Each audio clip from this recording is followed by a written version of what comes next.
I got my fake looking diploma. It looked like I got it. I got to walk across stage. But shout out to all of you, every single last one of you. I love you. I appreciate you. And, and I'm so proud of y'all. As far as news is concerned, there is so much going on. There's been terror attacks all over the globe. Are you paying attention? Am I wasting my breath? Are you there? Are you listening? Huge shout out to Chance the Rapper. I feel like Chance the Rapper is doing everything that every other rapper that's been in the game for years should be doing, but you can't judge all of them. For instance, rapper Nas, so in love are we too.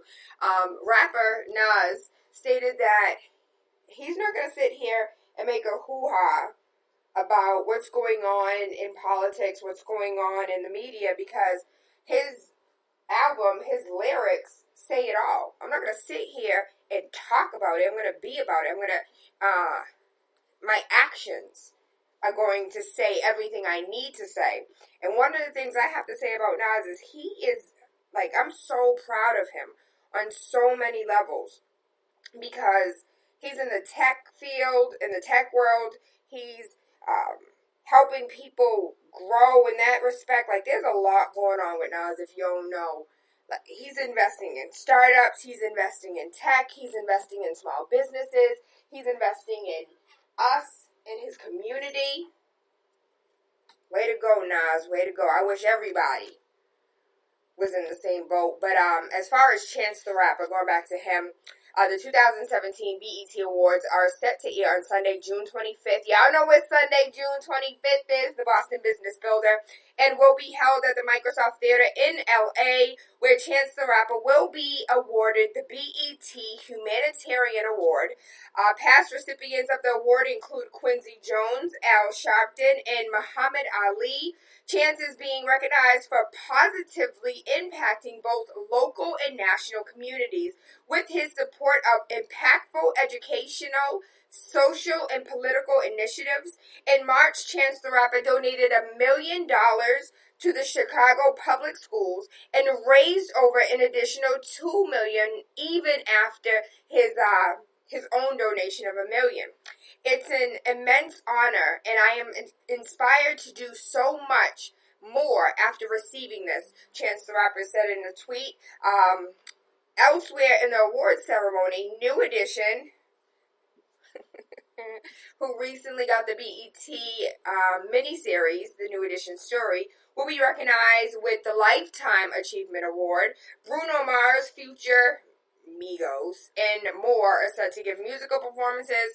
I honestly could care less about those, but, still gotta give them because they're there. 2 teen girls are sentenced for the role they played in the school bathroom attack that left a 16-year-old dead. 2 teens have been sentenced for their part in a school bathroom fight in Delaware High School that resulted in the death of a 16-year-old girl. According to reports, one 17-year-old who was convicted in the attack that left Amy Joyner Francis dead was sentenced on Monday to 6 months in a juvenile facility. This baby is dead, by the way. The teen was convicted of criminal negligence, homicide, by a family court judge in April for the 2016 attack that turned deadly. Cell phone footage showed Amy trying to fight back and escape as she was repeatedly struck and kicked in the head. You heard me. Somebody is really questioning me right now, baby. You heard me right the first time. She got 6 months in a juvenile facility. Delaware judge convicts a 17-year-old schoolgirl in the fight that left a 16-year-old dead. Reports state that the teen was set to a secure residential treatment program for juvenile delinquents, and upon her release will face additional supervision in the program until the age of 19. That's basically like probation, right? Like parole, probation type situation, followed by 2 more years of probation. So apparently not. She has programs until she's 19, and then also 2 years of probation.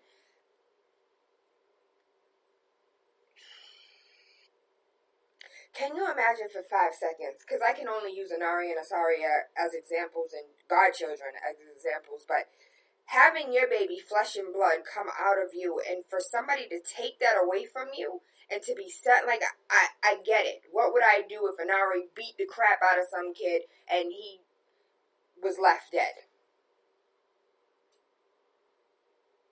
Is 6 months in a juvenile facility enough? That's scary. To me, it's so scary. 300 hours of community service for the other teen who was also 17 and was sentenced to 18 months of probation, 300 hours of community service after being convicted of conspiracy for helping to plan the attack. The girl was seen on video kicking Amy while she was on the floor. Amy was a beautiful young girl. Peace and blessings to her family. I could not imagine what they're currently going through. I am not satisfied, so I can imagine that they too are not satisfied in this verdict. Dallas Cowboy quarterback Dak Prescott is to pursue a PhD.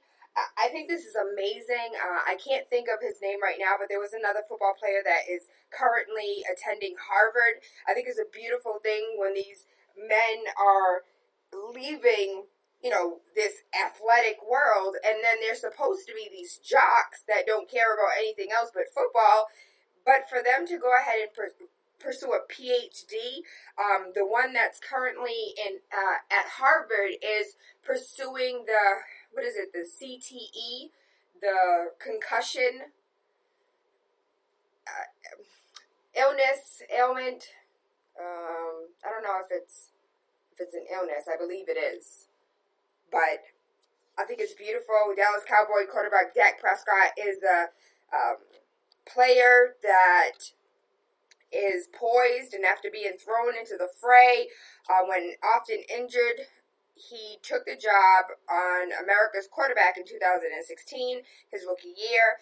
But he and the best running back, Ezekiel Elliott, led the team off to the playoffs as the NFC East. But Prescott isn't finished getting into the minds of opposing defenders. The 23-year-old is set to continue his academic career by earning a PhD in psychology. Just getting my degree has helped me immensely, just within the game of football and with people, just making me more educated in general. He's told reports, it's something I continue to do. I'm actually continuing at some point, either when I'm done playing or one off season. I want to start working on my doctorate, so it's very important to me. Shout out to We Learn Different. You can find this and so many more stories that make my heart flutter. I love it. Family of the autistic man. You guys remember the case where the autistic man was sitting there and his caregiver got shot? Well, the family of the autistic man, whose therapist was shot in North Miami, files a lawsuit against the police. So they're slapping the city of North Miami and 4 local police officers with a lawsuit, claiming that their loved one, the autistic man, had his civil rights violated in the aftermath of the shooting. According to reports, it was only on Monday, almost a year after the incident, that footage showing the police interrogation of Arnold Soto was released. Soto, who has autism, was taken into handcuffs to the North Miami Police Department after officers shot and wounded his caretaker. Soto wandered into the street from a mental health center with a silver toy truck in his hand. Kingsley, a behavior therapist who was taking care of Soto, went out to try and coax Soto back inside. And that's when the officers allegedly mistook Soto's toy for a gun. Although a recording of the interview between North Miami Police Chief Gary Eugene and Florida Department of Law Enforcement investigators revealed that the officer who had deployed his weapon, Jonathan Adia, was told by another officer at the scene that there was no weapon. Still, shots were fired, even though they repeatedly said there was nothing in his hand that raised alarm. Sue him. I honestly believe so. There was a question out there a couple weeks ago, and it was something that we discussed on air on whether or not the police themselves. Just like doctors can be sued for malpractice, should the police be sued for malpractice? Or technically it wouldn't be called malpractice. It would be like, I don't know what it would be called. But should the police be individually penalized? Whether it's their pension, whether it's their insurance, whether they have a deductible, would that make them think twice before doing questionable things? Sinan said, I remember that story. 6 months is not long enough. I'm angry for the day girl's parents. I completely agree, as am I. There is a web series, Brown Girls, which is currently being developed for HBO. HBO was just like, we need to get in on the pudding. I honestly feel like right now, Black Girl Magic, Black Girls Rock, Black Girls Dipped in Gold, whenever we go outside. Like, I honestly feel like that is the new trend. Like, it's just a trend. It's not really something that people appreciate or people really love, or, we've been taking them for granted. I think it's just like this new fad. That's my personal opinion. The thoughts and beliefs of TaylaAndre reflect nobody else but my damn self. Brown Girls, featuring Fatima Ashar and Samantha Bailey. It's a web series currently. Brown Girls was a hit just after one season when it went online. So much that they have now signed a development deal with HBO for a television show based on the series. The web series world felt like a safe space where I could experiment and explore all complexities of being a human. Black and brown people and queer folks don't get that opportunity, or rarely get that opportunity on TV, Bailey told reports. Representation is real, and I think the more these shows get greenlit, the more creators get to show these different aspects of people. We're so used to being pigeonholed and having these one-dimensional characters. The web series is a small slice into the potential of the show. I want the TV show to be very Chicago-focused and queer folk of color focused. Ashar told reports that, and to have women of color and queer people of color be protagonists and antagonists in their own story, that's very important to me. The people of Brown Girls are not caricatures. The web series starred Nabila Hassan as Leela, a South Asian Muslim writer exploring her queer identity, as well as Sonia Dennis as Patricia, a black musician trying to balance her passion with her job and relationship. The young women remind me so much of the interracial friendships that I have and how they really help shape the woman I currently am, said Bailey. It's rare for us to see women of color in different ethnicities sharing space together, especially in a loving way without conflict. I think this is beautiful. Shout out to HBO for picking it up. Shout out to everybody else who's trying to get on it. How can we get in where we fit in slice? Attorney Jeff Sessions threatens to quit as tensions with Trump escalate. You guys already know the story. I just want to take a moment. Nobody else is going to do this. Probably everybody else, no one else cares. It doesn't matter. But the truth is, we need to pray for our president. I send him loving, positive energy. I pray to sweet baby Jesus, Buddha, Krishna, Allah, as well as all of the ancestors, the spirits, the spirit guides, the sacred cows, the sacred rat, like everything that is sacred on this earth. Air, water, wind, fire, go heart. Like, I pray Captain Planet wakes him up one day and he sees the world completely different. I pray for our president. I continuously pray for the decisions that he makes. I continuously pray for the tweets he sends. I continuously pray for our entire country, for peace. There's a lot going on in White House right now. And I want to give a huge shout out to V from Tennessee. He said, when it all It all falls down. The cards are falling one by one. And just like dominoes, they all gonna fall eventually. But I do want to give him all of the love, all of the peace, all of the guidance he needs to make the best decisions. And if you're like, Tayla, you crazy, y'all better pray for your enemies. Y'all better pray for those that are out here praying on your downfall. Block that negativity. Oh, there's so much, there was another story that I completely forgot to even read to you. But it's, let me pull it up, because you know my computer bootleg, y'all. I'm sorry. Huge shout out. I love this. Bubba Wallace is set to become the first black NASCAR Cup Series driver in over a decade. Why is this important? Because there are so many spaces that we have not even begun to set the table for. There are so many spaces, 2017, that we are still the first, that we are still second, that we still have not even, like, there's crevices of life that we have no idea about. You guys remember, shout out to Nikki Curry, you guys remember the NASCAR queen? She is the first black female to own a car, to race in NASCAR. Y'all better ask somebody. We still the first. Shout out to Monica Koss. Monica Koss was the first and youngest female broker for a large firm in the state of Massachusetts, and that was in 2008.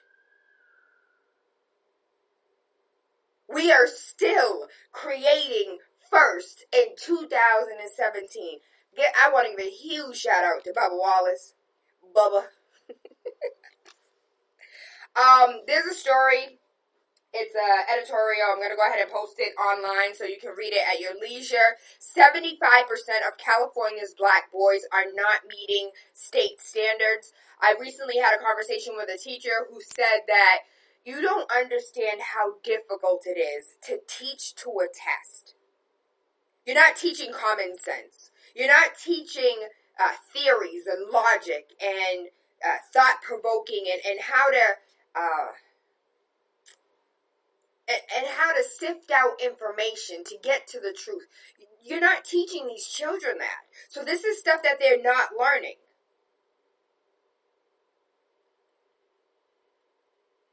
Teaching to the test is one of the hardest things as a teacher I have to do. Really quickly, there's some comments on Facebook that I want to get to. Shout out to those that are currently on Facebook Live. Good rising, my love. How are you? Hey, Vincent. So my cousin, hey, baby. Shout out to the Alves. I think an individual can be sued for wrongdoing, especially someone like a police officer who is trained to react accordingly in situations such as those. The fact that he was even advised there was no weapon questions his motives for deploying his own weapon. If a civilian wounds an officer, the penalty is higher than that of wounding another civilian. The officer should be charged individually, and the police department should also be sued. I totally agree. Uncle Melvin said, good rising, Tayla. Remember, God said these things are supposed to come and that they will be a rich man run for president, and he is an antichrist, and it's all in Revelations.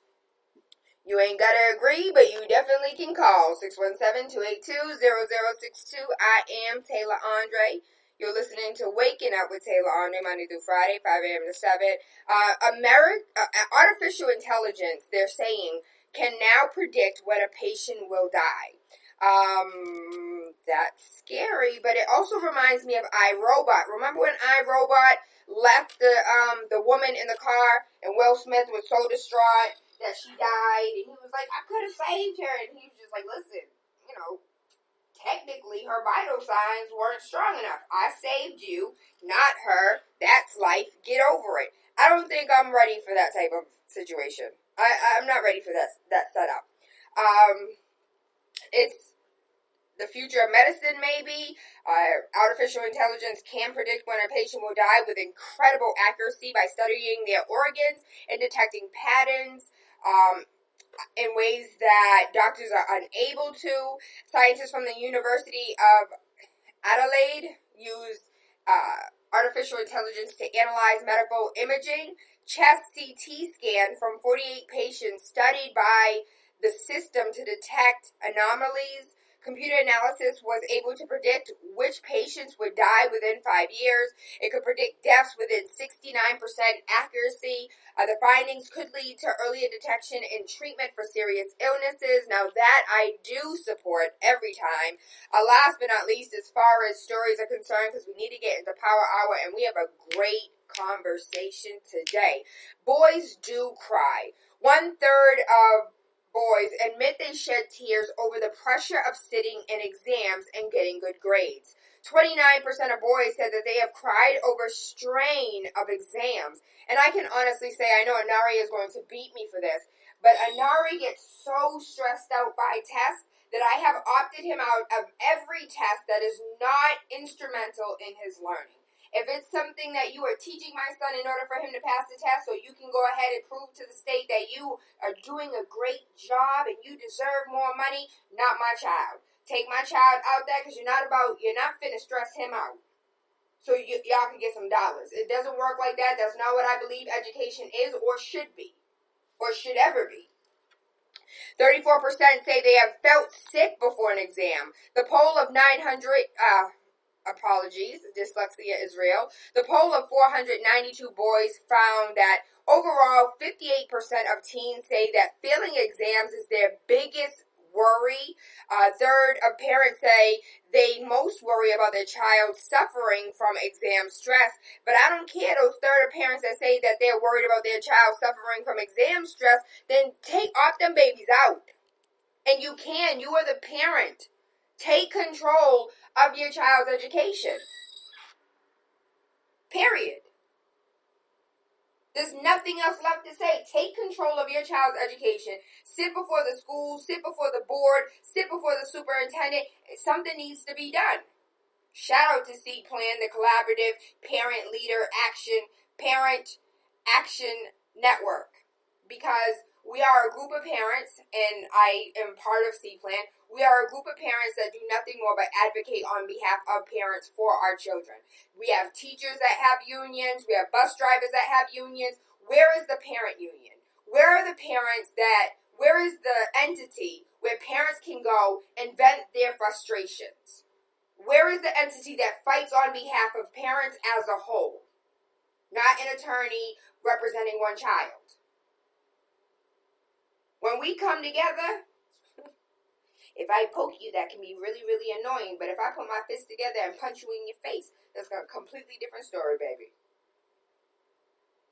We need to work one together. We have an amazing guest today. I want to give a shout out to Nikki Curry, the best publicist on earth. She ain't cheap, but she's good at what she does, baby. Roosevelt Mitchell III is an award-winning educator who currently teaches in Normandy School District in St. Louis. He is the author of 5 books, and his latest book, Raising a Black Scholar, is on Amazon's bestseller list. He is also a national speaker, a scholar, and the host of Your Black World News. I am proud to have him on the Wake Up with TaylaAndre show. I am proud to have him on air so we can talk. I have questions about these 5 books because the titles alone are going to make you go to the website immediately. No texting and driving, y'all. But going to go to the website immediately to pick up these books. Good rising, Grand Rising King. How are you? I'm doing great. How about yourself, though? I'm super fantastic. It's a little early in St. Louis, though. I'm doing okay. Well, I'm glad you are well. And I thank you in advance. I do know that you guys are an hour behind us, correct? So it's 5:06 where you are. 5:06, yeah. And I'm a single father of a 3 and 6-year-old. So you might hear my 3-year-old doing the interview, but we still gonna finish it out. That's okay. The 3-year-old might have some answers for us. Yeah, she just might. Well, thank you. Again, you're the author of 5 books. Your latest book, Raising a Black Scholar. Tell us, how did you become an author? What is your backstory? How can we get to know you? How did I become an author? Well, my backstory is, again, I'm an educator, not by, I was never one of those kids who grew up and dreamed of being a teacher or dreamed of being in education. I actually was raised primarily by my father, who was a high school dropout, but he was a single father, and it was 5 of us. So, he raised 5 of us, and my grandparents helped out, but my grandfather, he dropped out in 3rd grade, and he was illiterate. My grandmother, she dropped out in 6th grade. So the people who, raised me primarily, none of them had education. So even during middle school and high school, my grandparents used to encourage me to stay home with them, because most of their children, they had 16 kids, and most of their kids didn't even graduate high school, right? So education was never really, really important to them. It was important to my father because he dropped out in 11th grade. So I just always loved school. The last time I lived with my mother, I was 7 years old. We lived in Milwaukee, and she was both my parents both in the drug and alcohol rehab. So she would be so hungover or whatever that she never woke us up for school. I'm 7 years old in the 1st grade, so I would dress myself and walk to school anyway. So education has always been one of those things that's always been inside me. So even in college, the only reason I went to college is because I didn't know what I wanted to do at the high school. So I went to college, and I was hanging out with some friends I met on the first day at an icebreaker at the freshman orientation. So my sophomore year, I sat around when it was time to choose a major. I said, what are y'all majoring in? The one of them said finance, so I said, cool, I'll pick finance. So I just started doing that because I always been good at education. But it was after I began volunteering at my old high school, being a basketball coach. And the superintendent, he had asked me to start teaching. I said, being a special education teacher, I said, man, I've never taken any education courses. All my courses have been in business and finance. I said, I don't know anything about that. And then you'll do great. You already teach all the time. You'll do great. So he taught me into doing that. I got a temporary certification, and I ultimately became a teacher that following year. And it just came so easy to me. And then it was at my old high school, which is over 80. At the time, it was like 86% free reduced lunch. All those kids were from my neighborhood because I'm from a small town of 5,000 people. So it just it was like the perfect marriage, because I felt fulfilled because I can.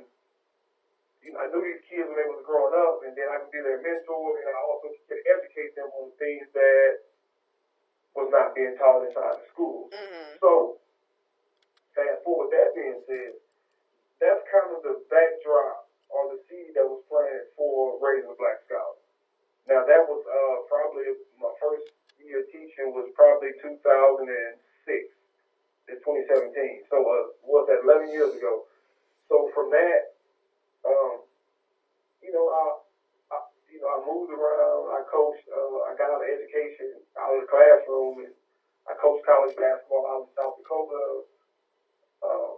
Ended up working for the State Department here in St. Louis, and doing other, trying to help families out with people with disabilities. So I've experienced so much as far as Black children, and also I've lived. I lived through it, and then now, fast forward, I'm a single father of a 3-year-old daughter and a 6-year-old son. So raising them and also teaching in the school with about 100% African American kids and 100% free reduced lunch, it gives me a different perspective of what children are not being taught in schools as far as it pertains to becoming successful. Because as you stated earlier, State, tell what job have you had that you walked in and they said, well, today I want you to sit down in your cubicle for 50 minutes and fill in these bubbles. You can't go to the bathroom. You can't talk. And after 50 50 minutes. I'll let you break and we're going to start the next section. I mean, like these standardized tests is not real life. Like, how does that pertain into employment? Right? So that's not a transferable skill. Like a no job area. So with that, and you talk about success, and then you factor in African American men as the highest unemployed, then you factor in probably the less skilled, because what? I mean, like a lot of children go to school for 12 years and can only read on a 5th grade level. So somewhere we have to kind of ensure, from a community standpoint, that our black boys and girls are getting everything that they need. If not, I mean, it's a reason why the median wealth for a black woman aged 36 to 49, which is considered her prime working years, her net worth is only $5 compared to a white woman with the same age, 36 to 49, in her prime is worth over $40,000. So hold on. Right. So I'm sorry. Can you break that down for us? Because I get it, but I don't get it. Right. Okay. You talk about wealth. You talk about wealth in this country. Again, a white woman is worth her net worth is over $40,000. In her prime working years, and for a black woman, it's $5,000. Now, there's several factors that go into that, as far as when you start talking about the backstory or the backdrop of wealth in this country, and our black people were enslaved, and wealth has been stolen from us. So we are behind the 8 ball. But then you fast forward to like all the factors that factor in. Such as student loans and bills and stuff like that. That's right. And then just starting behind. So it shakes out to being her, black woman's net worth is only $5 average. So when we talk about a wage gap, not just in that aspect, but also the black men compared to the white men. So how do we fix this gap? So how do we prepare our black boys and girls to compete in a society where they are already starting behind the 8 ball? And I kind of wrote that book, Raising Black Scholars, from my standpoint. Again, I'm not supposed to be on the phone with you. I was raised in an environment with, my mom dated the crack dealer from downstairs. So at a young age, I've seen a bunch of stuff. I've seen people get shot and all these other things. On top of being raised by a single father who's a dropout, being raised in public housing, on government assistance, so again, statistically, I'm not supposed to be doing the things that I'm doing. So I just try to sit back and look at what helped me, and then try to pass that knowledge on. So, but with that, I figured that every family should own a supplemental curriculum. So with the Raising Black Scholar, it's a book, but it's a supplemental curriculum, pre-K all the way up to the 12th grade. So every chapter, I'm breaking down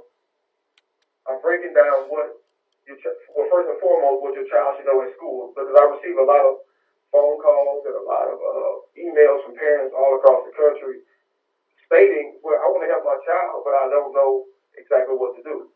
Right? So a lot of parents want to help, but that's one thing about education. You have a lot of teachers and a lot of people blaming parents. Well, if the parents do this, the parents do that. And I tell them all the time, the parents didn't go to college to be teachers, so they don't know exactly what to do with it. If you had not told them, or if you don't give them any resources in order to do it. So it's just like you. How can you come to work and teach? If you have no books, if you have no chalkboard, if you have nothing.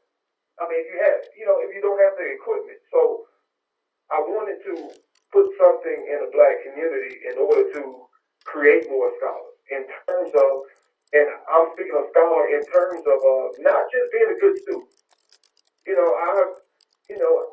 I wasn't. I think I graduated number 33 in my class or something, right? But the 30-something of my classmates who are ahead of me, I'm running circles around. So those grades back in the day doesn't mean anything now, right? Now it's about competing. Now it's about figuring things out and understanding things, right? So those critical thinking skills, those application skills. So that's what I wanted to hone in our young boys and girls.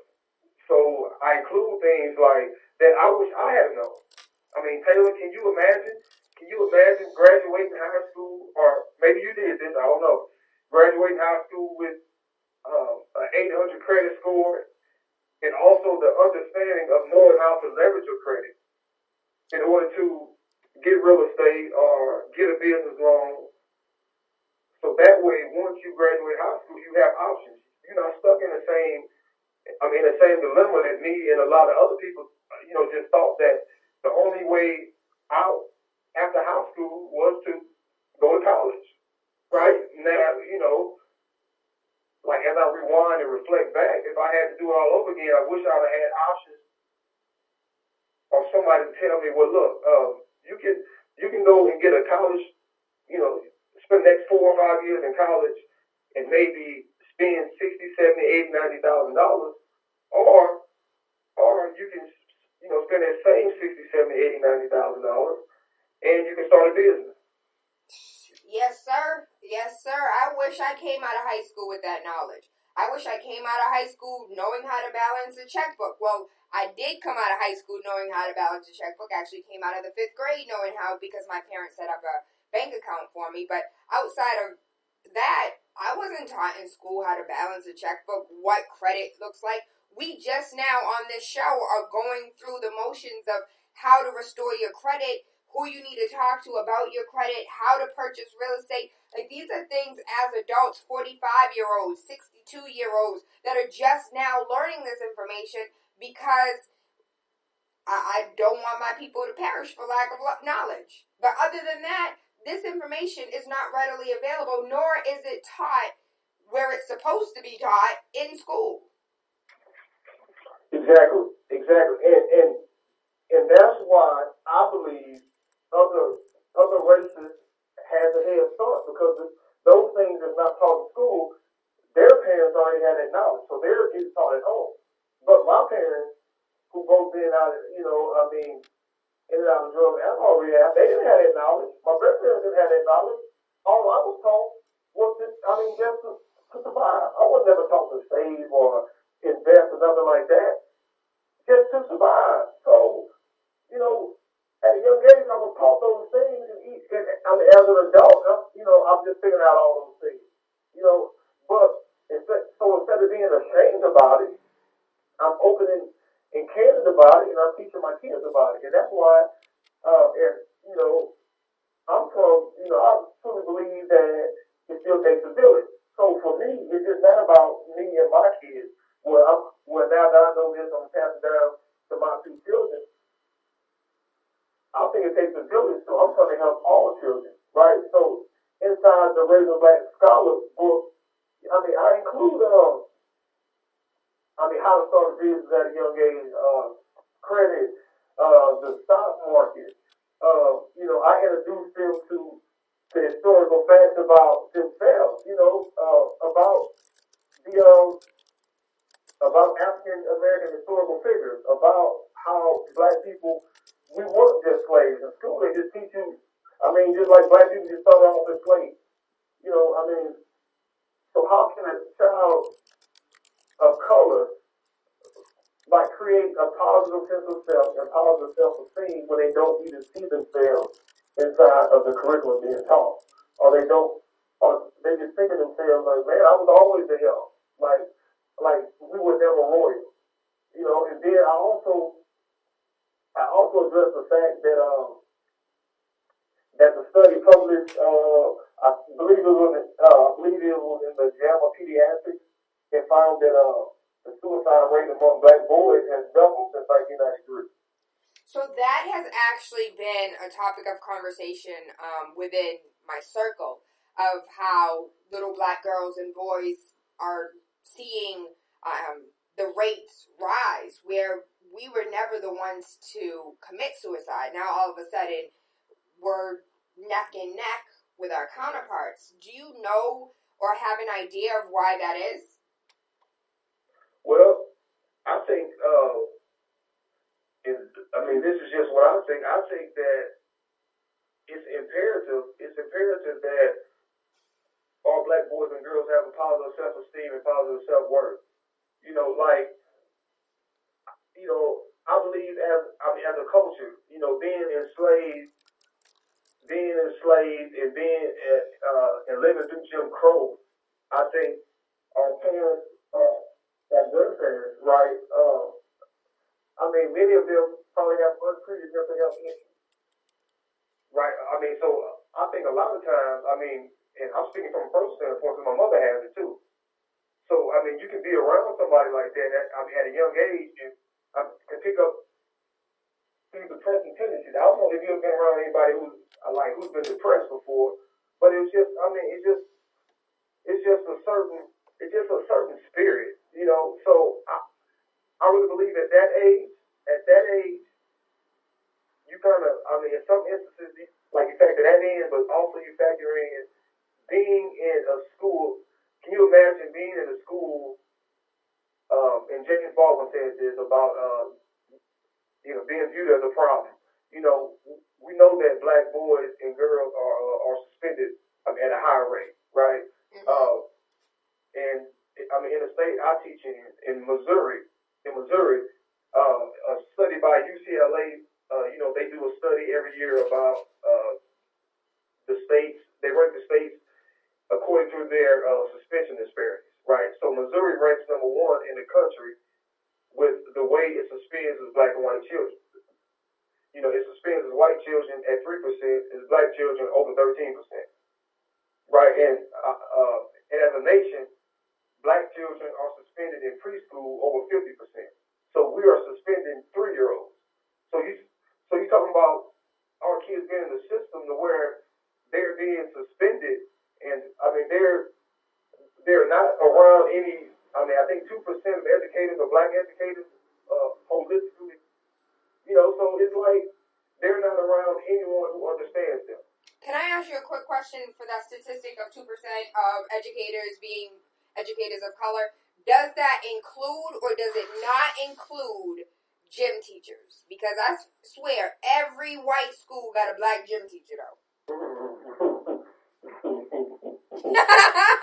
I think that statistic was 2% is male. It's male black teachers actually, but I think that includes gym teachers because you got to think. Well, Taylor. I'll give you this fact. I don't know if you've ever been to Missouri, but Missouri includes Kansas City. It includes, which has a baseball team, and it includes St. Louis, which has a hockey and a baseball team. So just those 2 cities are huge, right? Yes. But I'm only one of 63 black male special education teachers in the entire state. There's only 63 of us, but yet there are over 15,000 black boys in special education. Right? But they can only find 63 black male special education teachers for all these boys. So, yes, it's a lot of schools and it's a lot of black children. So, I think it's kind of the culture, like once they get to school too, you have to think, being in school for 8 hours, 170 to 175 days every school year in a culture that's not feeding into your self-esteem or making you, or, teachers, Caucasian teachers or teachers from other races really don't understand who you are and trying to force you to be something else. Yeah, so I think it's precious at school and maybe even precious, as far as inside the community too. So again, in this book, I try to address that from my standpoint or my beliefs based on speaking to therapists, and such. So again, I include stuff.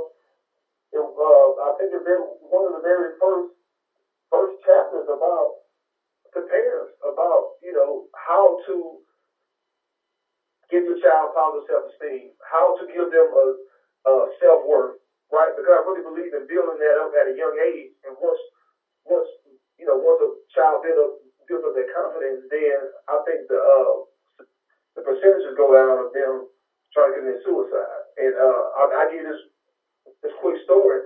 I went to this program called Project Upward Bound. I mean, I'll never forget it.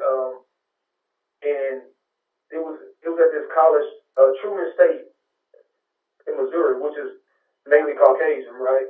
But it was like 50 of us. I think I was in like the 9th or 10th grade. It was like 50 of us who went up there all day. Had to take some tests. And Project Upward Bound is like a summer college prep program. You go, it's for low income, right? Well, they let you low income students in. You go and you go to college classes in the summer, and it's supposed to prepare you for the ACT and college classes and all this other stuff, right? So my grades, like I said, my grades was always good, but I went up there and they was only choosing like 10 people, and of course, I think I was the only black person there, so I don't know if I got in because of that or what, but but they chose me, and I remember my dad asked me if I wanted to go. It's a 6-week program, Tayla.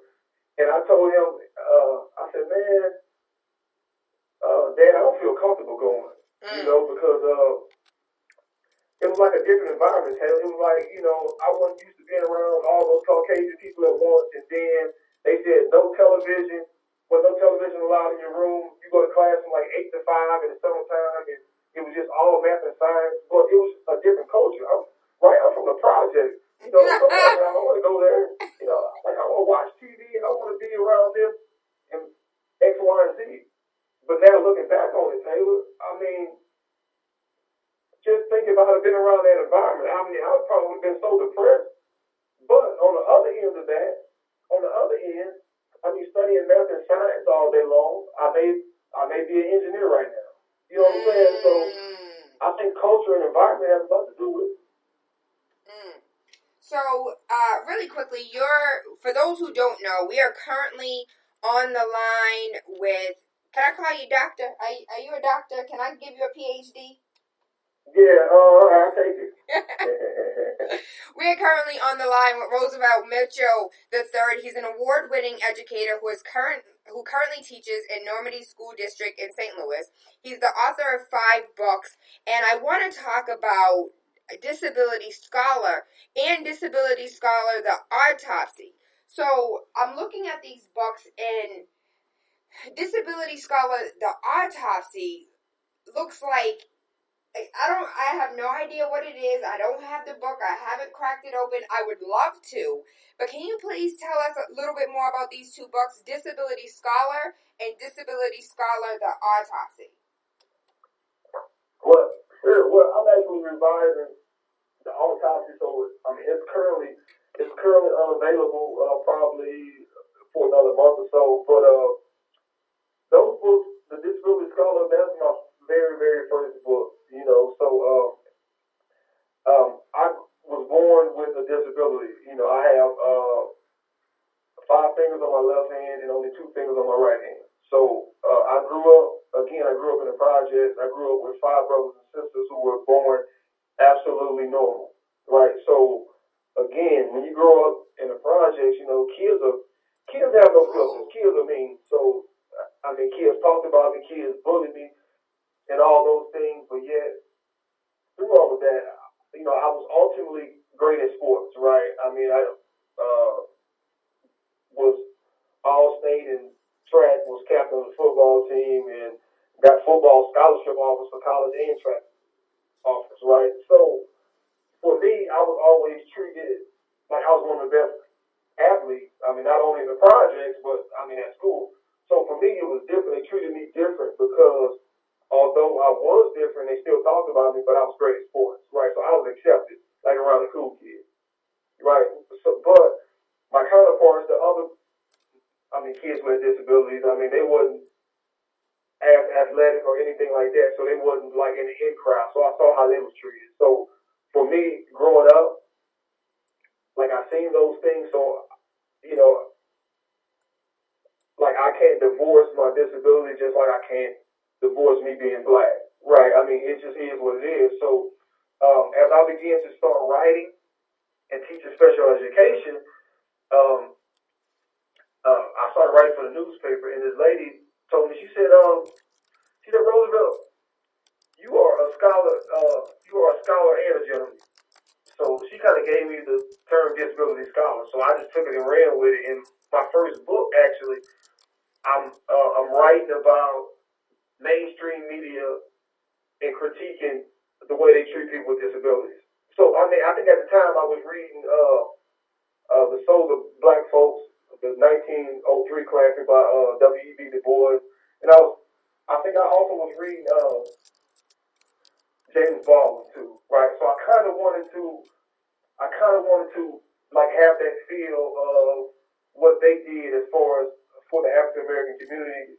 I mean, speaking for them, that's kind of how I wanted to do it for Down Disability Scholars. So in the first chapter, I'm speaking about myself and some of the experiences that I lived through, just to set the tone for the rest of the book, where I'm really critiquing mainstream society and how we unconsciously marginalize people with disabilities. I mean, not because we do it purposely, I think because we tend not to even think about it. So, but ultimately, I mean, that book did a lot better than what I thought. Because I know, I mean, disability is not really a fun subject to read about, but it's in many universities and schools, and also Dr. Skip Gates. I mean, he wrote me a letter and told me he added to the Harvard Library, the African American Research Library. Congratulations. Yeah, I mean, so that meant a lot to me, It meant a lot. So with that, my follow-up, before I get to the follow-up, so that's why I authored Caden is Different. Caden is my son's name, who is 6. My son's name, I wanted to honor him in the book, but Caden, the character, has the same disability that I have. So through that, I talk about my experiences being bullied when I was in school. I mean, Caden is a kindergarten kid, and he's being bullied in school and stuff like that. So I just used that character as a vessel to teach elementary kids not to bully and to accept other kids' differences. And that book series is in every elementary school in the St. Louis Public School District. That's also in several colleges too. So, I'm sorry for interrupting. So let's say, for instance, I'm thinking if I'm Lovely Hoffman, good rising Lovely, if I'm a teacher here in Boston and I work with disabled students, or I just want the book so we can talk about disabilities, how can I get a hold of the book? You can get it on Amazon, or you can go to my website, has it, RooseveltMitchell.com, or DisabilityScholar.com, whichever one you prefer to go to. But my website or Amazon has it.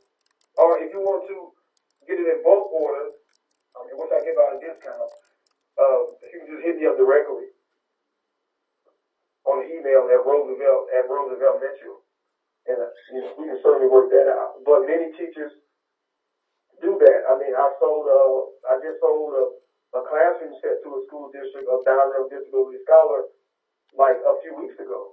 So and I have a 2-minute cartoon of Caden is Different. And I mean, so we're working on the next phase, the next book, which will be out before the year is over. It's called Caden Learns About Money. So I'm infusing that with learning about money inside school. So again, that goes back to what we were talking about the credit, about the saving, about all that.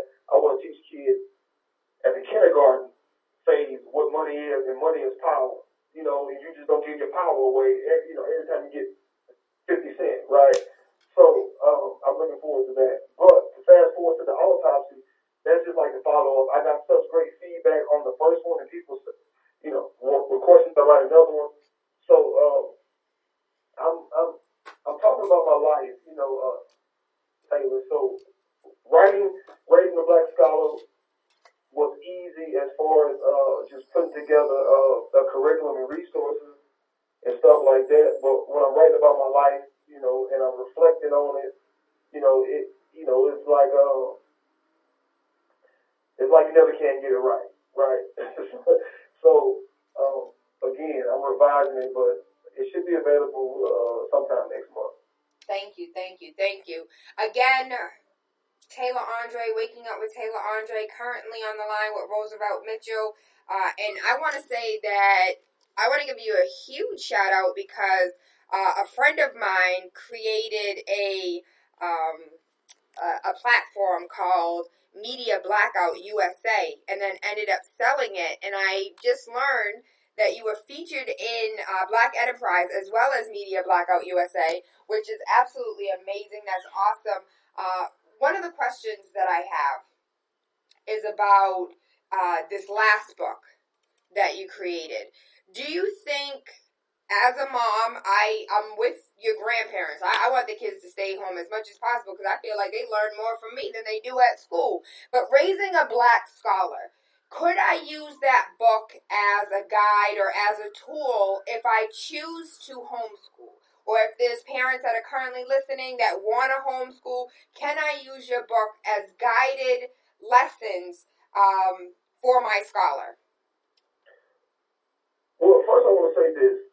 I believe everyone should homeschool, but, everyone is not capable of homeschooling how they think about it, right? When people think about homeschooling, they think about having to homeschool for 8 hours per day, just like the school day, which that does not have to be the case because most parents I know do not have the resources not to work and stay at home and homeschool. You may want to, but it's just not feasible. So homeschooling can also be after your child goes to school, if you sit and work with him or her for an hour or two.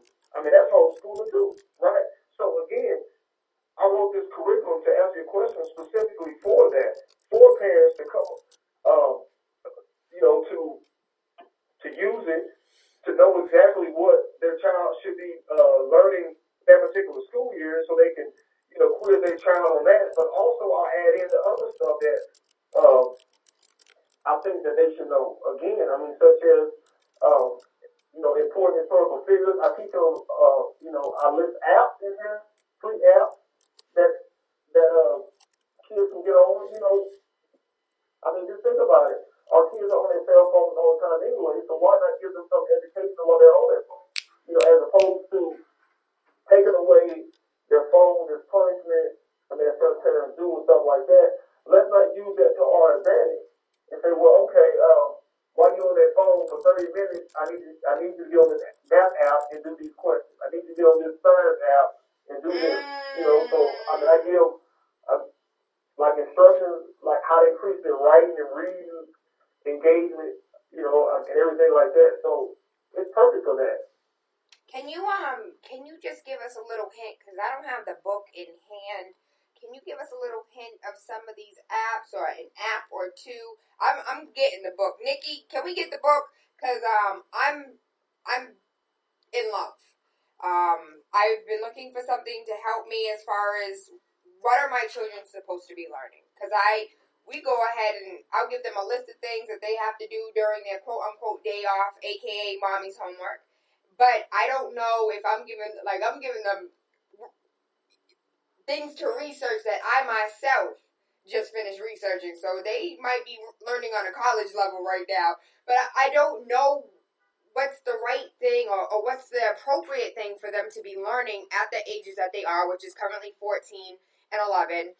But I do believe that your book can aid me and making them the best children. They're already top of their class, both of their class, but I definitely believe that your book can help aid me in raising them to be even stronger scholars than they currently are. Right. Well, okay, I'll give you an example. Okay, in fourth grade curriculum. Okay, each chapter I have an introduction where I'm introducing, I'm giving like an overview, and then I have the key points, of the chapter, right? So the key points for I work for the fourth grade curriculum is the first one is make your child read every day. We have this word gap, and we have to read all the time and make this part of our daily thing. But I teach about the pedagogy of hip hop. and pedagogy of hip hop, kids love hip hop, so why not use that to increase and stimulate vocabulary and teach English? To break down similes and metaphors and stuff like that, right? Roosevelt, I hate to interrupt you, but being in the spaces that I've recently been in as far as education is concerned and just really advocating on parents' behalf, I just learned, transparency, I just learned within the last 6 months what pedagogy means. So for those parents that are like, I have no idea what this man is saying, can you just break that down for us in layman's terms? Well, because I still don't know exactly what it means. From parent to parent. Can you break it down for the parents? No, I can't. That's why so I know, and I've heard the word pedagogy, and I think it's like the structure of learning or the structure, but I'm not going to pretend like I know because I'm still learning in this space. And this isn't stuff that parents are taught. We're not taught how to teach our children. Just like you said, I didn't go to school to be a teacher. And it hinders me when I don't understand how and what my child is learning, and then they come home and there's nothing that I can help them with. But as far as pedagogy is concerned, it's just a word that I am more familiar with in the last 6 months. Okay, well, y'all thought you can break it down, but again, from an educator standpoint, I'm just so used to just running over the word, but for all the parents, pedagogy is just talking about the method or the practice of teaching. So we talk about the pedagogy of hip hop. You're talking about teaching through hip hop. You're talking about breaking down hip hop lyrics that your kids probably already know, right? They listen to the radio, they listen to their phone, their iPod, and all that stuff, right? So instead of you teaching through a book, the pedagogy of a school curriculum or a book or whatever, you just break it down hip hop lines, right? Like sometimes in my classroom, we break down, old Kanye West lyrics, right? And then from that's a new form of poetry for our kids. Now, back when we were in school, they taught like all the great poets, and then you broke down classic poetry. But now, kids are into poetry, they're into hip hop, they're into beats. So why not? Why go against the grain? And if they know a 2 Chainz song and they know the lyrics, why not, as your educator, you gotta know the lyrics and you break them down, and then you try to get them to point out the metaphors, the similes, the meaning, the intent behind the words used, in X, Y, and Z, right? So we call it pedagogy of hip hop. You just basically talking about learning or teaching kids through hip hop. Okay. Thank you for that. Thank you for that breakdown. I apologize for those who are like, Taylor, we already knew this. But there are people and parents who don't know. Right, exactly. That's why I kind of wanted you to break it down, figure out how you broke it down. Because I always just, because again, as an educator, I just assumed that or something. So my apologies. No, it's my apologies. And I went ahead and Googled the actual definition. Pedagogy is a noun, the method and practice of teaching, especially as an academic subject or theoretical concept. And this is the sentence that they use. The relationship between applied linguistics and language pedagogy. That still doesn't break it down. AKA, long story short, the method and practice of teaching. Exactly. Through hip hop. Again, we are equipped with tools and stuff, and we just, black people always came from a race from a legacy of, having the lead and learning, but mastering what to do with, right? So I think we have these tools, such as hip hop, that many people paint as bad, and a lot of it is bad, as far as the language and stuff like that, but you have some out there that's conscious rappers or that speak consciously of what's going on right now. So which kind of makes it timeless. So I think if we shift the minds of our kids to understand, once they're listening to it, the process is different. Don't just listen to it mindlessly, but listen to it in the process of like, he used a metaphor right there. What was he trying to say with this right here? Okay, he said something about Mike Brown. Who is Mike Brown? Let me go look up Mike Brown and see what's going on with Mike Brown. Then once they look up Mike Brown, okay, that's Ferguson. And Ferguson is a small town in St. Louis,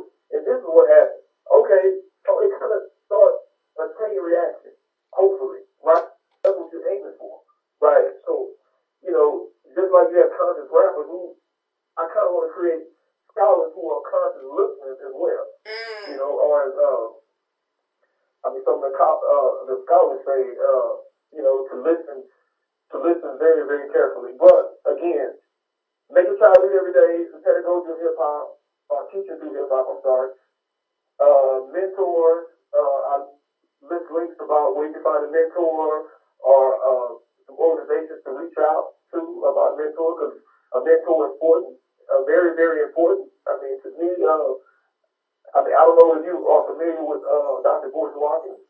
Yes, sir. Yes, sir. We sure are. And if you have a relationship with him, Nikki, we'd love to have him on air.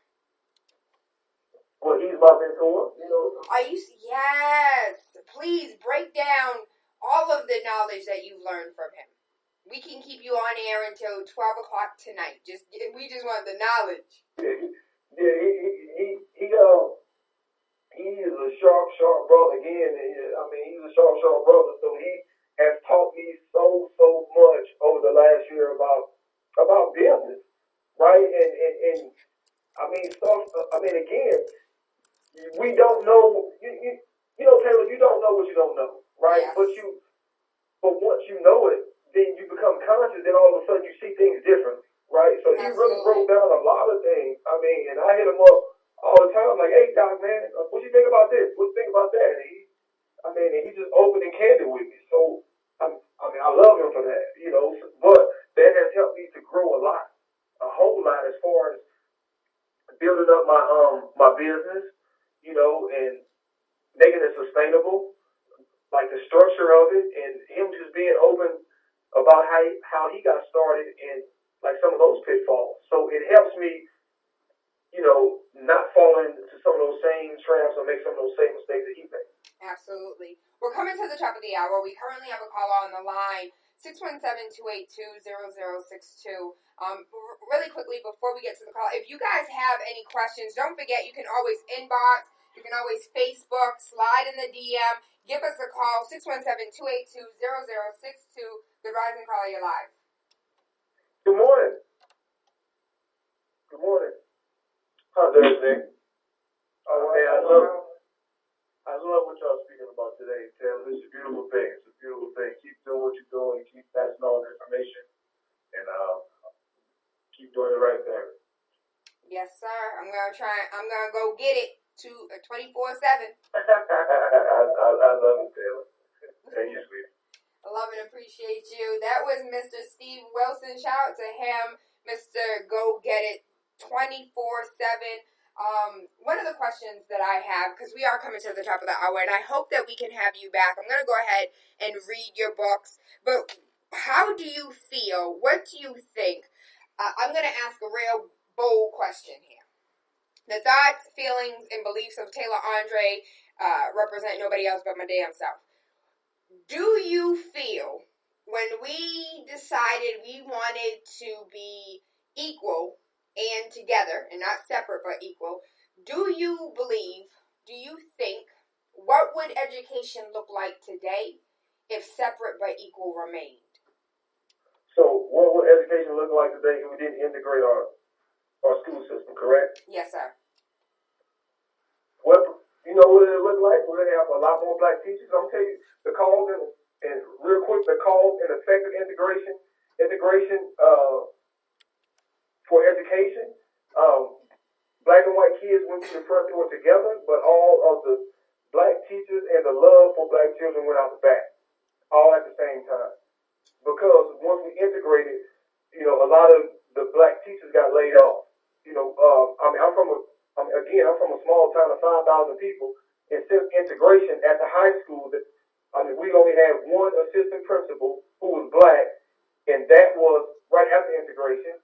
And now until this day, they have never had a black superintendent or a black principal.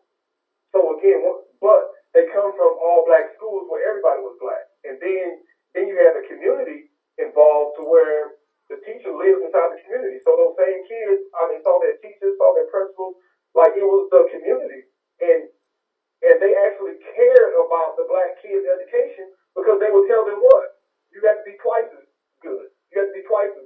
Now you get around some other educators educators who are not that invested in the race and the culture, and they just let black kids be mediocre. They seduce them into being mediocre. And I see this all the time. I see it all the time when my standards and other black teacher standards for black children are higher. You have white counselors who come in and just give every excuse in the book for a kid who's not doing his work. Oh, well, he has a bad upbringing. His mother's going through a divorce. Well, I understand that, but being a black man in America, you still have to be employable. You still have to be successful so you can feed your family. So again, I think that it would be totally different. I truly believe that the unemployment rate wouldn't be as high for black boys. I believe the suicide rate would be that.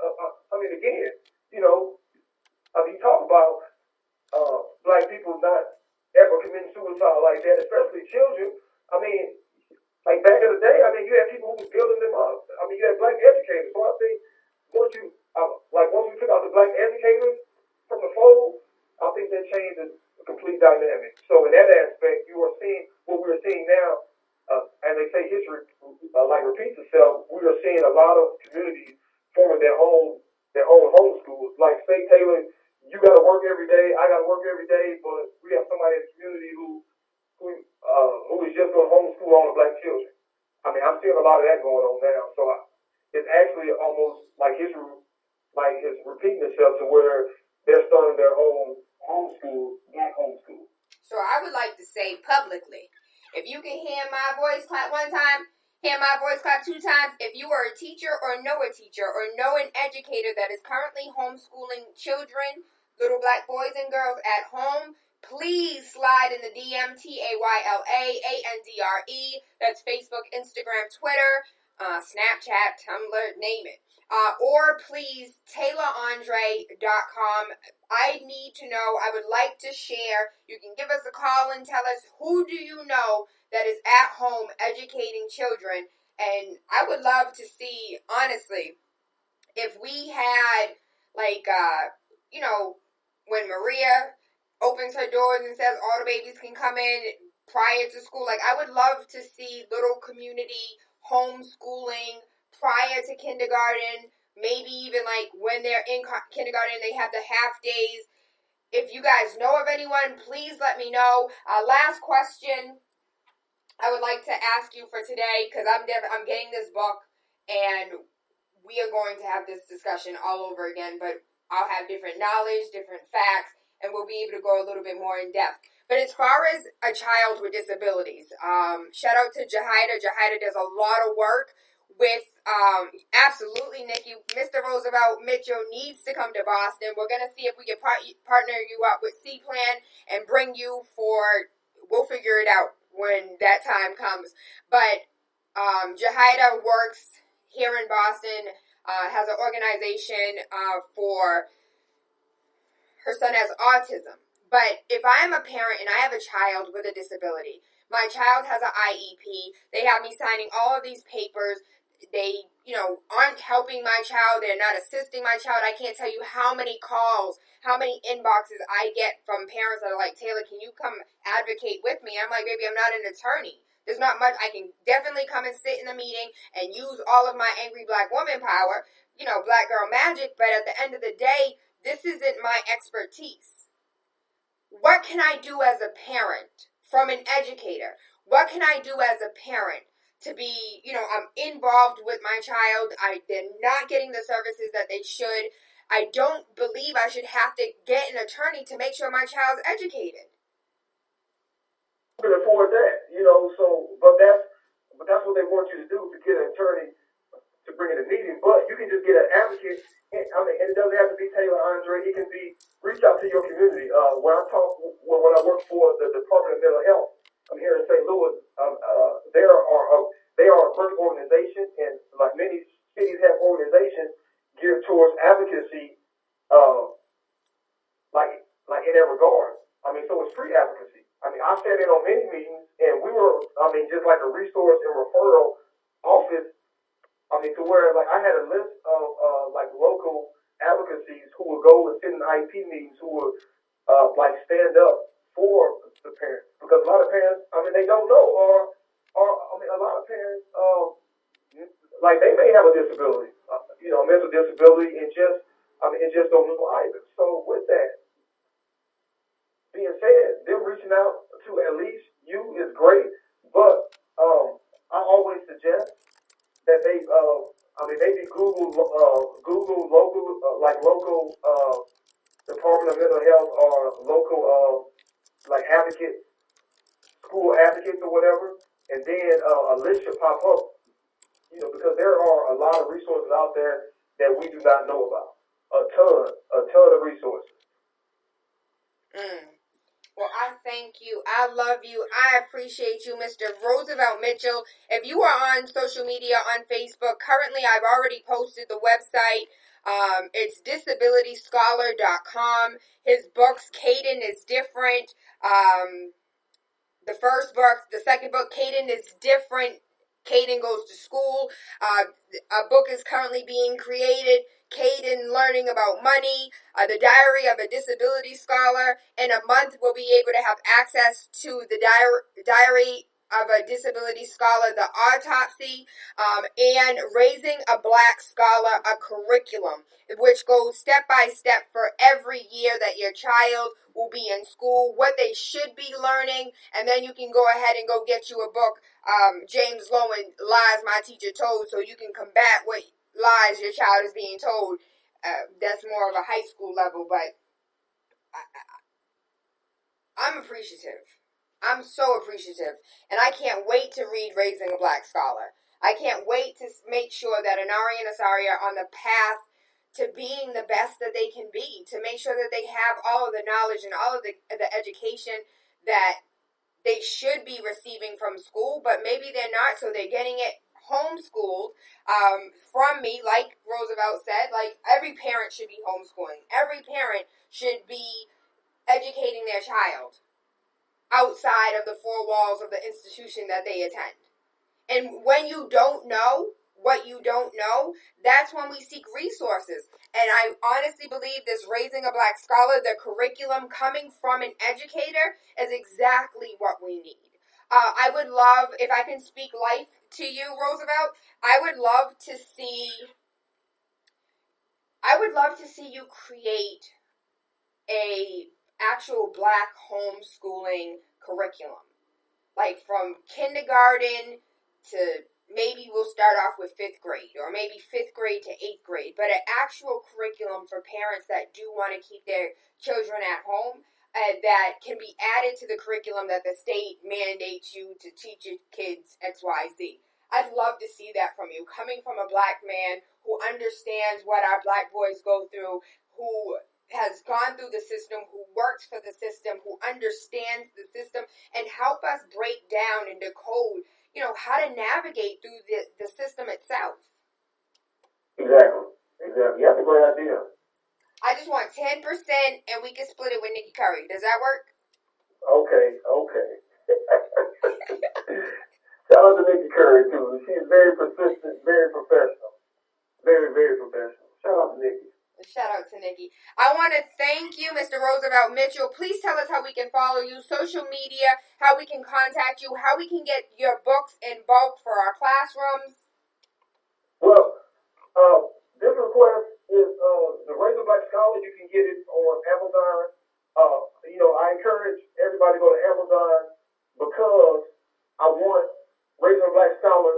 It's made the Amazon bestseller list, but I want it to be the #1 curriculum on Amazon, Raising a Black Scholar. I mean, how cool is that? Because I can only tell you bits and pieces of all of the inboxes I got from other races and even Black people. Well, why you write a curriculum called Raising a Black Scholar and blah blah blah blah blah? All of the hate, all of the hate messages of me just trying to save Black children, or trying to close the achievement and wealth gap for our culture from other Black people and people of other races. Right? So for me, it turned out to be, I'm going to make sure that my book, and do everything I can to see if my curriculum can be the #1 on Amazon, Raising a Black Scholar, so the whole world can see that Black people are invested children. So, but if you want to get a bulk order, you can email me, Roosevelt@RooseveltMitchell.com, or you can go to my website, disabilityscholar.com and RooseveltMitchell.com. They are both the same website. And also, you can follow me on social media on Instagram at The Disability Scholar and on Facebook at Roosevelt Mitchell III. Thank you. Love you, appreciate you. Hope to have you back on. I'm going to read this book, and I can't wait to have you back so I can dig a little deeper and have some more on point questions for you. But I thank you for your time. One more time, actually, the truth is I don't want to let you go. The truth is I have questions regarding education. I have questions regarding disabilities. I have questions about the system. I have questions about navigating that system. I have questions about strategies and pedagogies that parents have no idea about, and the backroom dealings when it comes to our children. But we don't have time for that. So, say that again? I said, no, I actually don't have to record. I have to go to the studio and record. I do I'm the host for Your Black World News for Dr. Boyce Walker, and also my own podcast. So I got an interview coming up on my own here in a few. Yeah, so I have to go. Do you see how you didn't even mention that, though? You completely left that out. Big up yourself. How do we listen to the show? Well, follow me on, you can catch me on Boyce Walker's YouTube station, or you can follow me on my YouTube station, Roosevelt Mitchell, or you can, follow me on Instagram. I post everything on Instagram, too.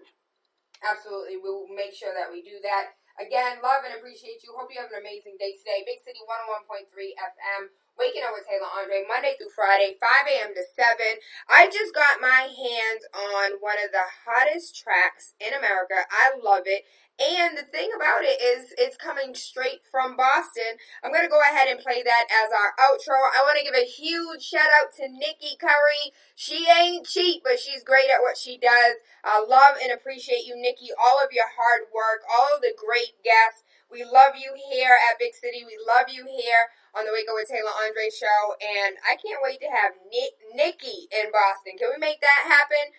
Huge shout out to Prestige Cuisine. I'm about to go there for breakfast if you want to meet me. I want some saltfish, ackee, dumpling, yam, banana. Like, if you want to come meet me, I'll be there for a little while before I have to go to work. But I'm about to go eat at Prestige Cuisine, 924 Morton Street. And they are open until 10 p.m. on the weekends. They're open until 12 p.m. 12 a.m. technically. And on Thursday, Friday, Saturday, they have Drunken Crab that is absolutely amazing. And I am currently in love with the jerk chicken. That's all I eat is the damn jerk chicken. And typically for breakfast, the chopped chicken. But today I woke up in the mood for saltfish and ackee. So that's what I'll be doing. Meet me there if you can. If not, you can meet me at 66A South Street, Face Naturals. I went and saw that baby yesterday. She has more pendants, more stones. She has more pom-pom wash on deck. I know she ran out a little bit last week, and that's because everybody loves the pom-pom wash. You are not supposed to wash your pom-pom with regular soap.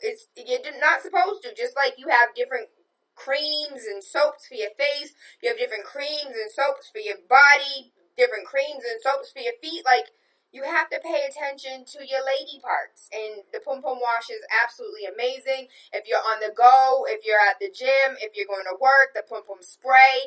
And of course, you have to top it off with a little bit of Pum Pum Oil, which keeps her soft and smelling great. I love everything Faith Naturals, all natural products made right here in her kitchen in the city of Boston. Support local businesses.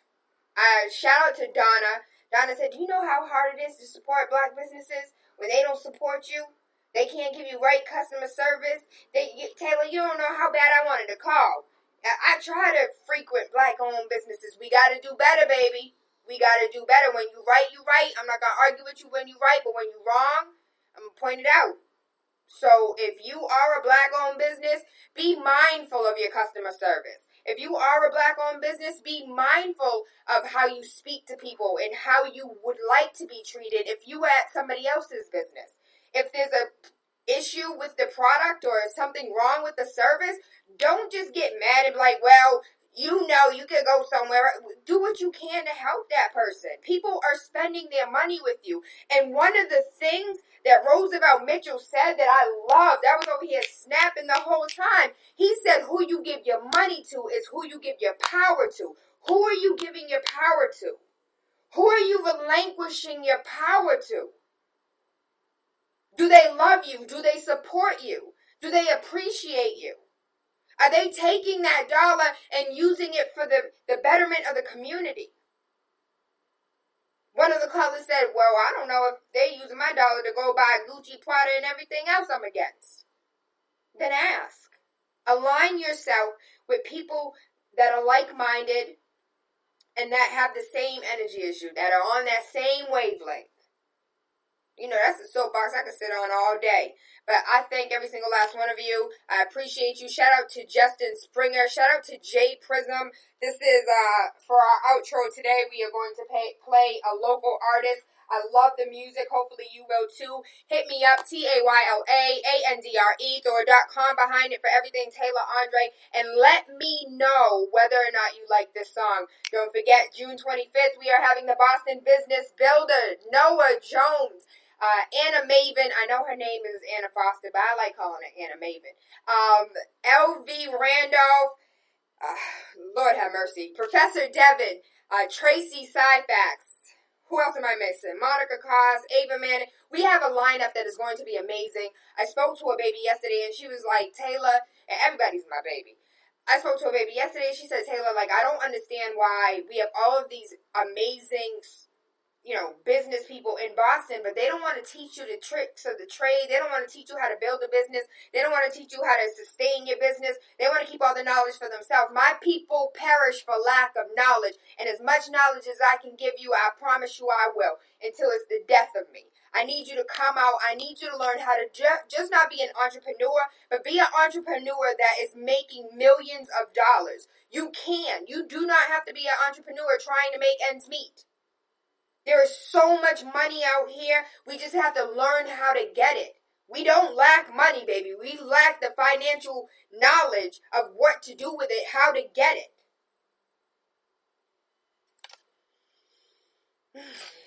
I love you. I appreciate you. I hope you have an amazing day today. If you're having a bad day, woosah, baby, woosah.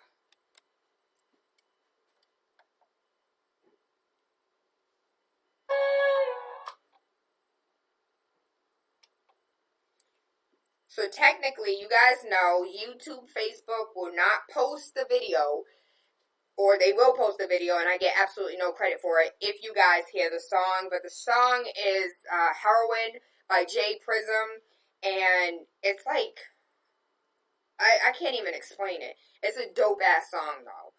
So I'll find out where it's currently located online. I'll post that on Facebook. Good rising, good rising. Hello? Yes? Is this the Kiki? Yes? I have a question for you all. Yes? I have two tickets that have been a steel pan gospel concert on June 24th. At the Strand Theater. So I wanted to know if you would like to get two tickets to advertise, if you want two tickets to whatever price, if you want to do like any type of. So what is the event on June 24th? Yeah, June 24th is a steel pan gospel concert. I don't know who that is. Who is that? No, steel pan. You know, Trinidad, steel pan. Oh, steel pan. Yes, correctly. Oh, yay! I would love that. So what happened is that I don't know if you could promote it, but I have two tickets that I'm willing to give to you all for any type of person to prize or whatever like that. So what I can do is we can definitely give tickets away. That's not a problem. But for advertising, I would have to send you over an invoice. Okay. Okay? So if you have a pen and a piece of paper, I'm going to give you my email address so that way we can communicate. Sure. Hold on a minute. Okay. Tayla. Tayla. Yep. ANDRE. ANDR. At gmail.com. At Gmail. Do you know you have my name, right? No, I do not. My name is Andre. Angle? Andre. Oh, Andre. Like TaylaAndre. Yes. My name is Andre Mercury. Okay, Andre Mercury. I am TaylaAndre. So nice to meet you, Andre Mercury. Go ahead and send me an email, and we'll communicate that way. You can tell me a little bit more about June 24th, and I can send you over the price list for advertising. Sure, no problem. Okay. Okay, have a wonderful day. Thank you. Peace and blessings. What's going on, y'all? It's your girl, Lady Luck, and you are now tuned in to Big City, right here on 101.3 with my homegirl, my buddy, my friend, TaylaAndre, Boston's #1 talk show. Keep it locked. Yes, dog. Oh, Lord. Hey, James. Hey, Nico. What's going on, Wes? Ronald. Ivalise. Nakia. Mark, Anthony, Aries, Melanie, Aaron, Donald, Shea, Freak, David, Irby, Latoya, Clyde, VCR, Uncle Melvin. I love and appreciate every single last one of you. Cenon, Black Rob, Daryl. I hope you guys have an amazing day today. I feel good. Yeah. I do.